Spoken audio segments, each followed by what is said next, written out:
राजभर के राजनीतिक तेवर के बदले सुर, जिसने भी देखा उसने यही कही बात, ये कैसे हो गया। सबने कही ओपी राजभर से एक ही बात, बोलिए माननीय, कुछ तो बोलिए, इस पर आपका क्या मत है। सियासी दुनिया में बोलने वाले नेताओं की जमात में शामिल है राजभर, अब क्यों कह रहे मैं ना बोलूंगा। सुभाषपा अध्यक्ष ओम प्रकाश राजभर की राजनीति के साथ तो कुछ ऐसा हुआ जो नहीं होना चाहिए था, लगता है वो हो गया। बदले बदले से नजर आ रहे हैं, जो शब्द पहले इस्तेमाल किया करते थे अब शब्द अचानक से न जाने कहां गायब हो गए। ये हम यूं ही नहीं कह रहे, बल्कि ओम प्रकाश राजभर ने खुद ऐसा संकेत दिया, खुद ऐसी बात इस अंदाज में कही, जिसने सुना यही कहा, राजभर इतने बदले बदले से नजर क्यों आ रहे। राजभर ने एक बयान दिया। बयान योगी मंत्रिमंडल में अपने लिए कुर्सी का इंतजाम से जुड़ा था। अमूमन ओपी राजभर कुर्सी वाले मुद्दे पर एक ही बात कहते नजर आए कि कुर्सी तो मिलेगी, जरूर मिलेगी, लेकिन अब की बार सुभाषपा अध्यक्ष ओम प्रकाश राजभर ने जो कहा, जिससे लगा कि अब तक मंत्री बनने की हसरत पाले ओम प्रकाश राजभर के सुर ठंडे पड़ गए। घोसी उपचुनाव से पहले कैबिनेट विस्तार की चर्चा जोर शोर से चल रही थी।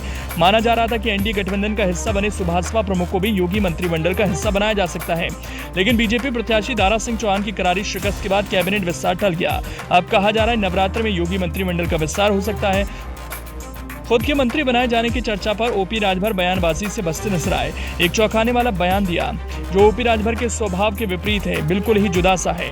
ऐसी उम्मीद शायद ही किसी ने अब तक की होगी कि सुभाषपा अध्यक्ष ओम प्रकाश राजभर ऐसा बयान देंगे, लेकिन राजभर ने ऐसा बयान तो दिया। सुभाषपा अध्यक्ष ने कहा, मीडिया में चर्चा चल रही है, ओम प्रकाश राजभर को आधिकारिक खबर का इंतजार है। मंत्री पद मिलने की आधिकारिक पुष्टि होने के बाद मीडिया को बयान दिया जाएगा। तो सुना आपने, ओपी राजभर को अब मंत्री पद मिलने की आधिकारिक खबर का इंतजार है, यानी कि सीएम योगी की ओर से ऐलान का इंतजार है, जिसके बाद ही अब ओपी राजभर मंत्री पद को लेकर कुछ कहेंगे। तो ऐसा क्या हुआ कि राजभर की राजनीतिक प्रकृति में इतना बदलाव हुआ, किसकी ओर ये संकेत मिले हैं कि जब तक मंत्री पद नहीं मिल जाता तब तक मुंह बंद कर रखिए, कुछ भी मत बोलिए। कहीं ऐसा तो नहीं कि राजभर को यह एहसास हो गया कि सीएम योगी उनकी ओर से यूं ही खुद को मंत्री बताने से नाराज हैं। राजनीति है, राजनीति की प्रकृति अनिश्चित होती है, यहाँ कुछ भी हो सकता है। वहीं घोसी उपचुनाव में मिली हार के बाद बीजेपी नेता दारा सिंह चौहान का शीर्ष नेतृत्व से मुलाकात का सिलसिला जारी है। उन्होंने मुख्यमंत्री योगी आदित्यनाथ से भी मुलाकात की थी।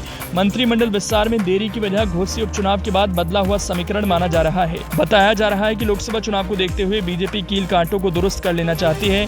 निगम और आयोग में कार्यकर्ताओं को बिठाने की रणनीति पर चर्चा चल रही है। घोसी उपचुनाव का नतीजा आने के बाद ओम प्रकाश राजभर से मंत्री बनने का सवाल लगातार पूछा जा रहा है। पिछले दिनों पूछे गए सवाल के जवाब में उन्होंने बड़ा बयान दिया था। ओम प्रकाश राजभर का कहना था कि एनडीए के मालिक प्रधानमंत्री नरेंद्र मोदी, केंद्रीय गृह मंत्री अमित शाह और बीजेपी के राष्ट्रीय अध्यक्ष जेपी नड्डा हैं। मंत्री बनाए जाने का फैसला बीजेपी आलाकमान करेगा।